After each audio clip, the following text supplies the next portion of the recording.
going through the hospital was pretty horrific. I mean, he did actually die in hospital, and they had to bring him back to life. Corinne, how did you find Carnivore? Well, it probably goes back to about a year ago. I found Phil Escott from My Big Fat Challenge in the UK. And he did a really interesting, well, he was interviewed by Doc Malik. I don't know if you've heard of him, a fantastic doctor who's been awakened to the whole sickness industry, and he's changed his life as well. Um, and so I ended up doing a deep dive into all of the carnivore sites on YouTube, um, and learning a little bit more about what this thing was about. So I ended up going to talk to my husband about this, and interestingly enough, it was a couple of weeks before he ended up having a heart attack, which was really quite horrific. He had a quadruple bypass and had all sorts of horrible medical interventions.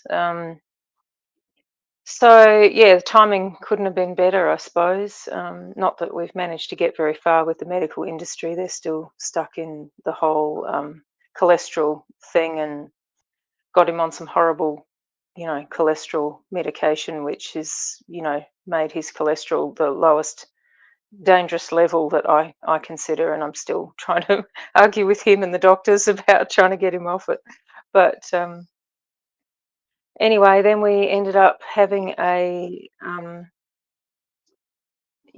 good look at all of this sort of stuff, and my parents came to visit just as my husband got out of hospital. So we ended up starting in early December last year. And yeah, it's been really interesting to go through this process. Shh. So we have, oh, come on, we get, sorry, my dog wants to join in. Um, yeah, so we started looking at all of the different things. Obviously, my husband, I think, from his perspective, was, he loved his hamburgers, and he had lots of seed oils and lots of bread and lots of sugar. And sugar's always been my addiction as well, and bread as well. So yeah, we've grown up in that meat and three veg kind of household, but it was very heavily carb orientated as well. So yeah, we started experiencing changes almost instantly.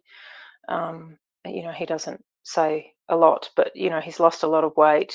So have I. I've dropped 3 dress sizes already in the 10 months, um, and I've got a whole list of things that have changed for me. If you want me to read through some.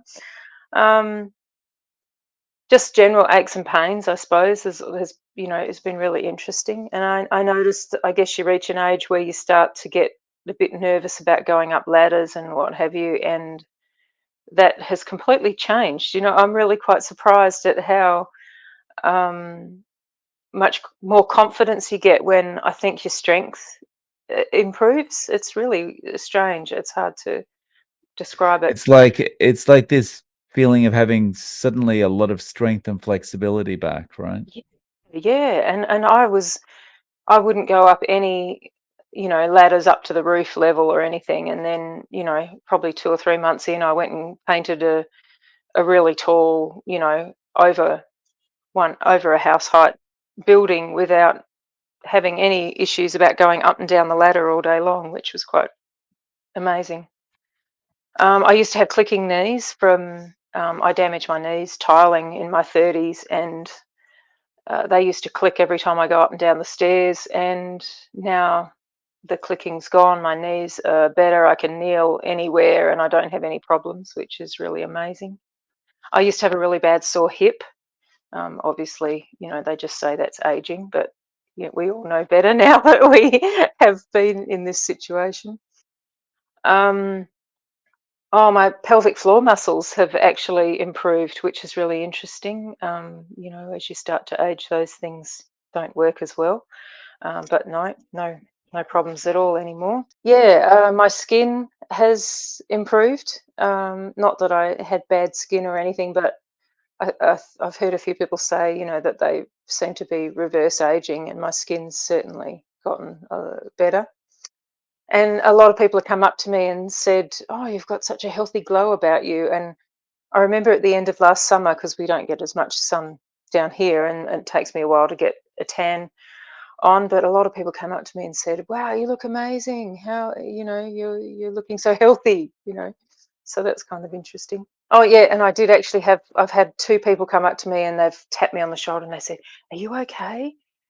We're just wondering if you're sick, like, have you got cancer?" Because they can see that I visibly, I had lost a lot of weight around my neck. And yeah, I thought that was really interesting that they always suspect the worst because you actually have gotten healthy and started to lose all of the yeah, it's really Yeah, strange.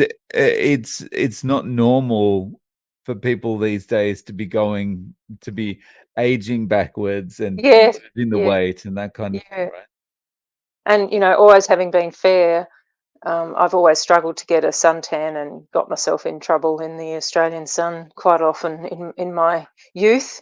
So, I've always struggled to get a tan, but now I get fantastic tans when I can get out in the sun because, I haven't worn sunscreen probably for 20 years because I've known how bad it's been for a long time. But I always used to try and stay out of the sun just to instead of wearing the sunscreen. But now I'm strip the top off and get out in the sun and try and get as much vitamin D as I can now. So yeah, it's interesting. So I still have a few issues with sleep, which I think I'm going to have to admit defeat. I've been going to a a naturopath for a while, but I haven't managed to fix it because it's been going on for decades, from stress and running businesses and things.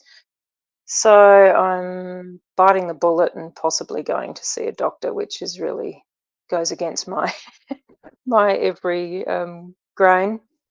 Um, because I had an incident back in the 80s where I went to a doctor and was prescribed antibiotics and ended up in a horrible way because of it. So yeah, I haven't been to the doctor pretty much since then. Very little. Um, So yeah, I'm looking at an integrative doctor, but yeah, it's not a cheap process to go through. But I'd like to get some blood tests to see where I'm at, to see if there's anything else that they can fix on the way. Anxiety. I didn't even know I suffered from it.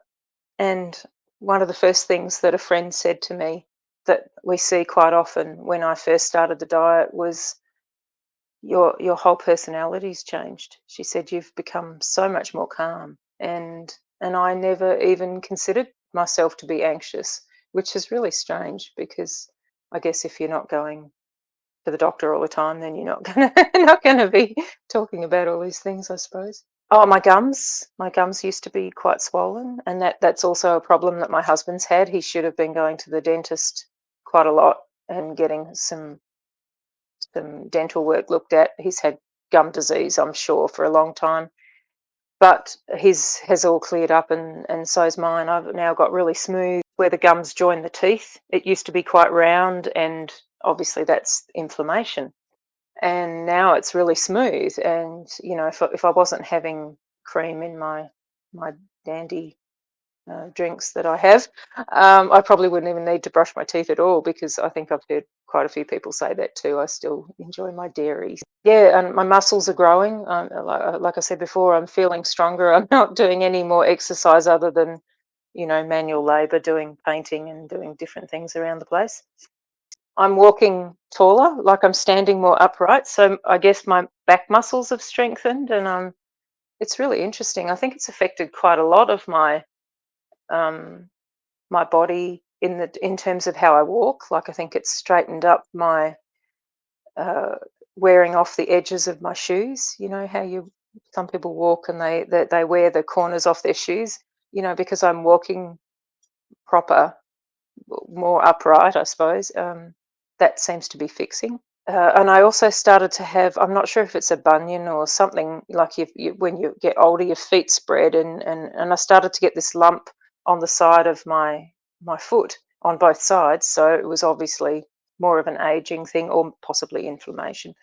And that those have stopped doing it because I was then thinking I'm going to have to go see a podiatrist because this it's starting to ache when I stand up, etc. So that's all cleared up, which is great. Let's see, got notes here more over the page. Um, so I still have the sleep problems, and I've still got the weight around my middle, which I think is adrenal related. I don't know. I'm waiting to get some blood tests to see what could be going on there. But I guess the great and heartburn. Oh, chronic heartburn. I would have been in the GERD category for sure because it was constant every night. Every time I laid down, I'd get start feeling the whole heartburn thing, and that's instantly gone. And I know that was connected to sugar. But I started to feel all of these things. I had changes. I literally went cold turkey when I started doing it because I haven't been eating seed oils, and even though I've had lots of sugar and carbs, I thought because everything I had was organic, it was okay. It was just talking myself into it. Um, but I literally had the brain fog gone in 2 days after starting the diet. It was just remarkable, and the aches and pains started to go, and yeah, and just the food freedom from not being a slave to food. I'd be sitting down to eat a meal and I'd be thinking about what I was going to make for the next one. That's how carbohydrate driven that I was in my life or in our life because my husband was the same. Or was the same, yeah. So, I mean, awesome results. How have you been eating to get to this point? Basically, it's usually 2 meals a day. Occasionally, I've done one if it's felt that it was the right thing to do at the time. I've done a couple of 24-hour fasts and a 48-hour fast. But if adrenal fatigue is my problem, I probably shouldn't be doing that from what I've been listening to from other doctors and things. So I'm just going to, go with the flow. I'm not too fussed. I haven't been bothered with any of the macro things that a lot of people have talked about. I've just eaten what feels right. And I know at the beginning I definitely struggled to eat enough. So I think 2 meals a day is probably a good thing for that. I normally have bacon and eggs for breakfast. We've got a whole lot of chooks outside, so we get lovely organic eggs every day. And then I normally have a steak in the afternoon. I try to keep my window pretty narrow and have sort of 20 hours or roundabouts of fasting between. And I've kicked my caffeine addiction to tea, which was pretty horrific. I had a headache for 4 days after I gave that up, which was rather painful. Um, but now I drink dandy. I drink the dandy chai, which I really like because I was going the rooibos, but I found out about the oxalates, and so I decided to give the rooibos a miss as well. But I really enjoy the dandy. That's a great substitute, especially if you want to give up coffee. That's one I like to drink. Bit hard to find it when Nice. you go out though. Mm. Yeah, yeah. So how do you deal with that? Like if you go out, if you're having dinner at a restaurant or something like that? Yeah, look, there are places I go to, and I've got friends who are too embarrassed to say they can't eat this and they can't eat that, and I did gluten free for quite some time, and it's just robbing Peter to pay Paul. It doesn't actually fix anything at the end of the day. So, but I've found places where I can go, and I just get the ingredients from inside the toasty and not have the toasty.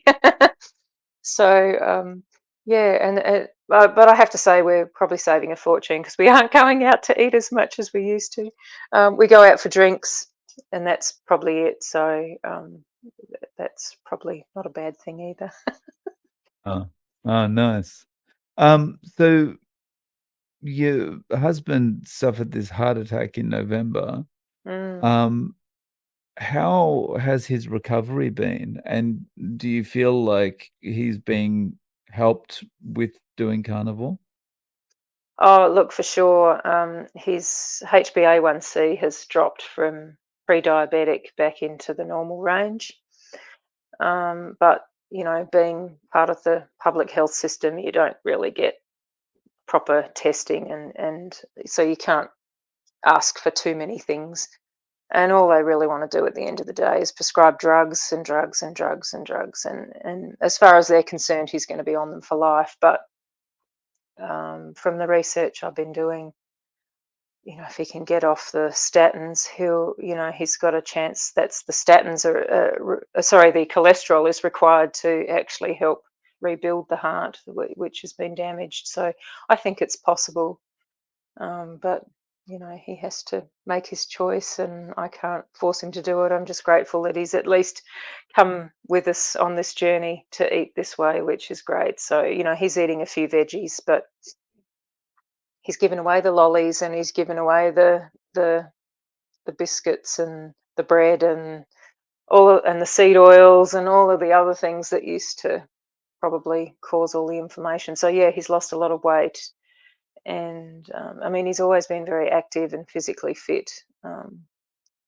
But he's had a shoulder injury that hasn't healed, and he struggled for a while there. I think the whole process of going through the hospital was pretty horrific. I mean, he did actually die in hospital, and they had to bring him back to life in ICU after the operation. So he's had a very traumatic almost year of it. But he puts on a brave face, I think, like most men, and struggles to talk about what's actually going on for him. But I can see that it has helped, for sure, and I think probably more so than he'll admit.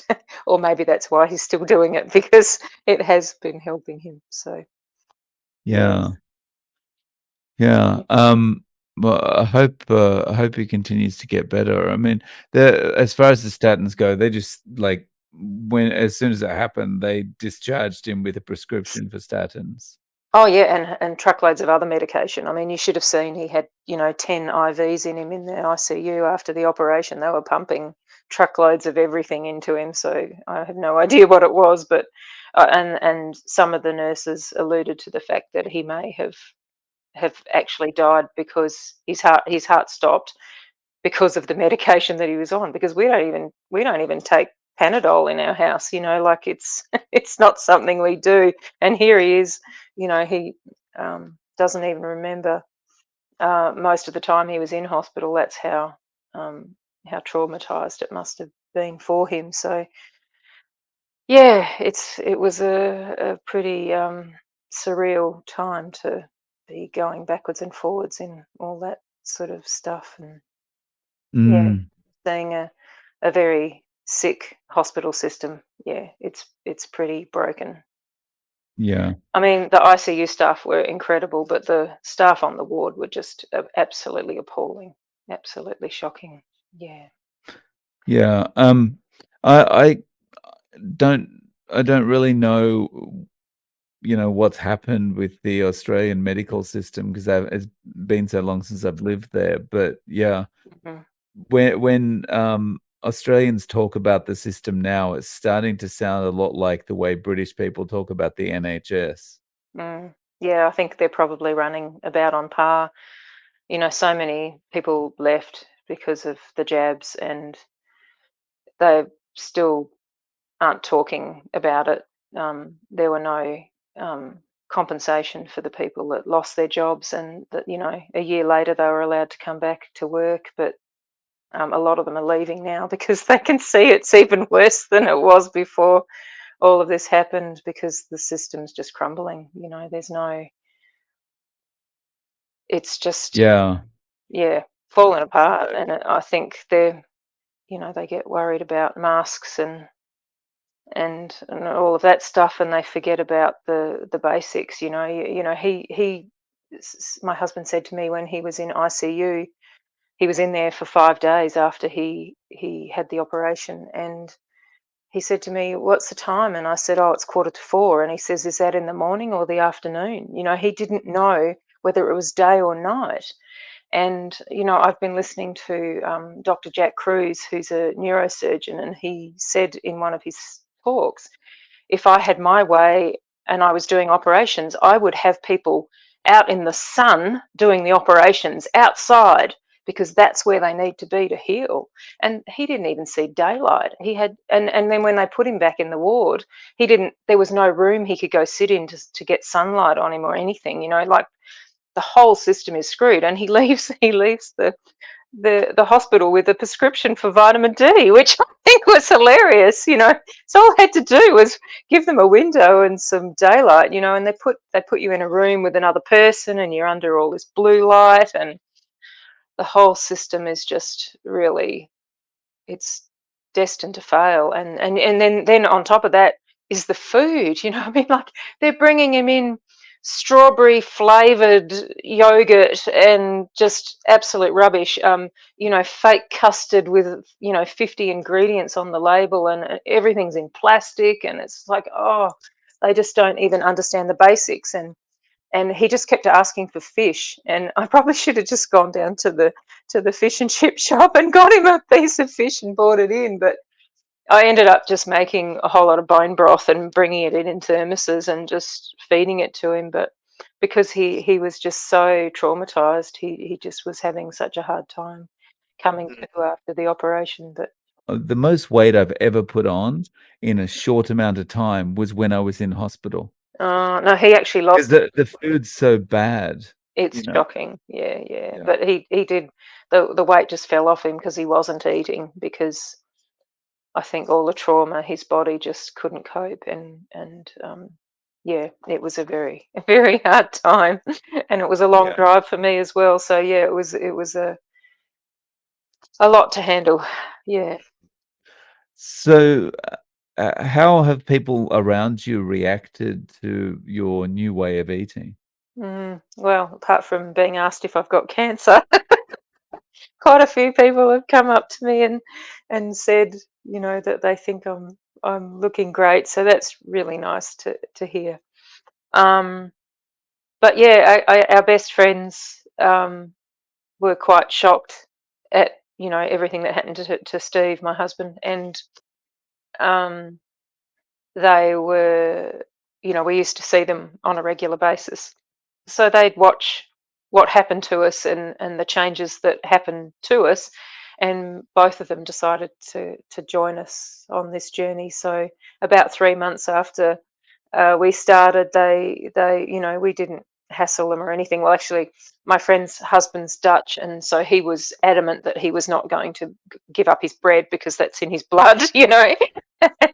And lo and behold, he's talking about going into the whole beef, salt, and water regime, because he's just found it's improved his health dramatically, and the brain function. That's the bit that has blown them away, because like they say, you can't comprehend what that feels like until you feel it for yourself. So yeah, it's been really interesting seeing their reaction. And then where we've actually started, I saw on here, on one of your interviewees, was a guy who lives a couple of towns down the road from us. So I gave him a call, and we've now set up a little carnivore group in our region, and so we have a little meetup, an MEAT meetup, every fortnight, and we get together for a steak at a barbie somewhere, and that's kind of nice to sort of swap ideas and talk about, you know if people are going to doctors, what doctors they're going to. We've been sharing carnivore friendly slash keto doctors and that sort of thing. So that's kind of nice. And so yeah, I bumped into another friend in town, popped in to see them, and they were asking how I was going, and so I was telling them, everything that has changed for me. And um, I just rang him about something else one day, and he said, "Oh, by the way, we've all gone carnivore for the last 5 days, and he took his mum and dad, who are well into their 80s, as well. So they've joined the journey. So it's really cute that we've got quite a few people that are coming on That board. that's great. Mm, What do you think it is that made them so open to it? Because most people I talk to, their friends are like, "This is crazy." mm. Well, yeah, I guess they've seen me at my worst, physically, and so they've seen the changes in me. So yeah, I guess they just heard me speaking about it in a way that made them think, well, what have we got to lose? They're not getting better. The drugs don't fix the problems. They just take away some of the side effects or create more. But anyway, but yeah, so I think it's a good thing. I mean, a friend gave me a beautiful picture that she drew when I opened my business, back in 2010, I think it was. Be the change you wish to see in the world, and so if you walk the talk, I suppose, then people who know you will come and ask, and I guess that's the best way to have an impact. Sometimes I want to go up to people and shake them, especially people with young kids who are just being fed absolute rubbish, and they're at the doctor every 5 minutes and they just can't see that what they're feeding them is just killing them. But I guess they have to find it on their own terms, don't they? Yeah. Mm. Yeah, so, this is pretty much the way it is for you going forward? There's no going back? Yeah, I can't see anything changing. I mean, we do go away, on holidays every now and then, visit my family, or go away with friends, and so occasionally I'll let some sauces and things slip into the meat. But overall, yeah, you pay for it, don't you, when your body's not used to eating it. I mean, I have found a few things I can get away with dill pickles and well, dairy. I know I'd probably do better if I didn't have it, but you can't give it all up at once. I mean, I guess I have a bit of sauerkraut when I get an upset stomach and things like that. So, but And that's about it. from the dairy, what is it that you like? Is it the cream or the cheese or Well, I have the cream because I've tried drinking black tea or black whatever. I just don't enjoy it, so I think I'd rather go without than have it. And so I guess when you've changed your life so dramatically, we used to eat out a lot and we used to go out for drinks a lot. So I guess it may come, that cream, is one of those things that is going to have to go. But it's like at the the moment, compromise? yeah, look, at the moment, I think, well, I'm still doing well, I'm still losing weight, and I'm still feeling better all the time. So, you don't have to punish yourself completely. And I know that if I did give it up, it would be um, heaps better. But I'm still happy with where I'm at, and the sun is shining, and yeah, it's Yeah. life is pretty good. Yeah, Mm. so if you were giving a friend advice about how to get started with Carnivore, what would you tell them? Mm. I just say, like I did to this family that I spoke to the other week, that there's a couple of ways of doing it. You can either slowly cut down on the bread and the sugar and all the carbs, and do it bit by bit, or you can, if you're all or nothing kind of person like me, then you just go whole hog and literally cut it out tonight and start tomorrow. But it depends what you're you're comfortable with doing. But let them know the pros and cons. And I guess the good thing for my friend who came to the meetup on Saturday, that 5 days in, he got to talk about bowel movements in ways that he'd never spoken about before to to a bunch of complete strangers, which I think is quite funny. But like, then people are aware of what they may be in for. Just to sort of lighten the load, because it can be a bit confronting because we're all told fibre, fibre, fibre, and I still have issues with a friend who's studied dietetics and still pushing that fibre. So yeah, it's really hard to have conversations with people that have been indoctrinated into the science Yeah, you're fighting industry against a lifetime of education, right? of corruption. Yeah, yeah, Yeah. exactly. Yeah, Yeah, when you mentioned bowel movements there, you just reminded me, like, in my nearly 50 years, it's not something I ever found as, something that I would ever discuss with anyone, but the last 2 years, it's a daily conversation point for me. yeah, yeah. Well, our friends that joined us on the journey, he used to go regularly twice a day before. He was regular as clockwork, but he um, and now he goes once a week, and he doesn't have a concern at all about it because he's never felt so good. Like I kind of feel that with the health system, everything is inverted. So whatever they say, we should be doing exactly the opposite. And well, not just the health system, but pretty much everything that you start encountering. So yeah, it's very interesting how everything has been set up to keep people sick and to Yeah, keep a business structure, a business model going. And yeah, yeah, I don't want to be a part of that.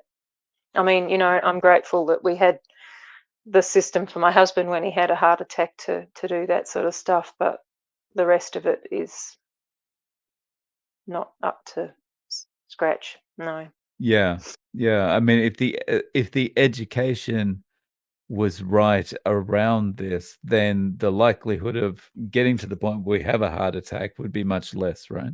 absolutely. I mean, when we went to the nurse practitioner after the hospital discharge, she's like, Mediterranean diet, Mediterranean diet. I said, have you seen what they eat in the Mediterranean? It's just as shit as it is here in Australia. It's all bloody deep fried pastries and seed oils, and it's not food. Gosh. So yeah, I think Mediterranean diet, it's the same kind of gray term as balanced diet. It's just something that doctors and sounds good. people can say to go, just do that. Just that's what the best thing is. Or Mm, eat a balanced diet, but yeah. I'm getting more sick. Well, obviously your diet's not balanced Not, you're enough. not moving enough. Yeah, that's it. You got Yeah. to have more exercise. Yeah, yeah. So yeah, it's quite a screwed up system out there, but it's great because people are waking up to what's going on, and I think the whole carnivore thing is coming. Well, I mean, put it this way: I only know one person who is still a vegan out of all of the vegan friends that I've ever known. All of the rest of them got so sick that they had to give it away. So Right. yeah. Yeah. So, Corinne, how can people reach out to you if they want to get in contact? Do you have social media or any other way of getting in contact? No, look, if people get in contact through you, I'm happy to receive emails. You've got my email address. So yeah, love to if anyone has any suggestions regarding the sleep, I'd love to hear from anyone. Yeah, And that no worries. So, yeah, if anyone wants to get in contact with you, they can just send me an email and I'll pass it on. that would be Yeah. lovely. Thanks, Dave, and thanks again for all that you do. I think it's such an important awakening for people to have, and to keep hearing all these stories is just really great to to see how different people are doing it all over the place. Yeah, No thanks. worries. Thank you so much for your time, Corinne. Really appreciate you coming on. Great. Cheers, Dave.